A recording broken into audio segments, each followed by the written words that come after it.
Hi, and welcome to Charter Local Edition Northwest. I'm Dana Cowley, and today we're in Florence, Oregon for the Oregon Coast Economic Summit. My guest today is Warrenton Mayor Mark Kujala. Now, much of the discussion here is all about, is the city ready for a big tsunami, emergency preparedness? Is Warrenton ready? Well, you know, Warrenton is, like most coastal cities, we're vulnerable. We're right on the Pacific Ocean. In fact, we have the ocean beaches on our west. We have the Columbia River to the north of us, so we have the riverfront and river beaches as well. So certainly it's something that we've prepared for and been concerned with for many years. We've had our previous fire chief has worked on a tsunami preparedness plan, and we are currently working on our levee certification for flood protection, which is a separate issue, but it's one that has become increasingly important after Hurricane Katrina.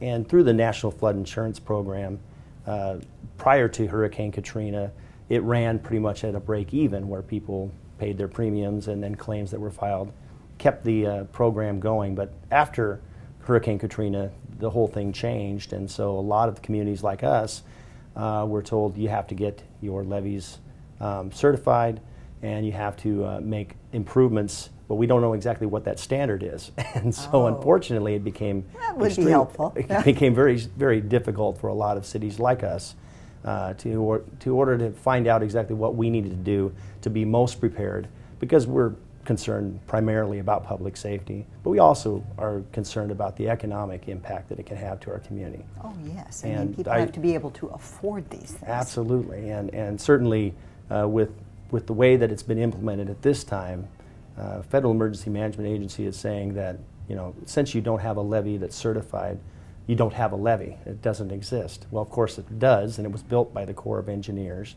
80 years ago, and they functioned exactly as they were supposed to for 80 years. But how it impacts people if you're in that floodplain and they don't recognize that that levee exists, it can impact your flood insurance rates dramatically. And so prior to 2010, if you have a home that you paid $400 a year in flood insurance, that escalated to $2,400 or $4,000 in some cases. So yeah, and that prices people right out of the game. It does. It's a deal breaker. It does. And if you're building a home, you might have to elevate it to 13 feet elevation, where previously it would have been 9 feet elevation. And so you might be building a home and you have your neighbor down 5 feet below you, and you're pushing your storm water onto his property, and of course it creates a lot of headaches with drainage and a lot of headaches within the community. So these are issues that I think not just Warrenton but other communities are having. But if there's one thing you could tell your citizens to do to be prepared, what would that be? I think we do a drill, and we need to do more of them, like every community. So if you're talking about tsunami preparedness versus flood protection preparedness, always know your roots, know where high ground is, and we're telling people, you know, to take that trip, you know, whether it's 10 to 20 minutes, which is about as much time as you're going to have if we have a offshore subduction event, and make sure you know exactly where to go. Have a preparedness emergency pack with you, and these are all things that every community can do, and every neighborhood can check on your neighbor and make sure that they can do those things too.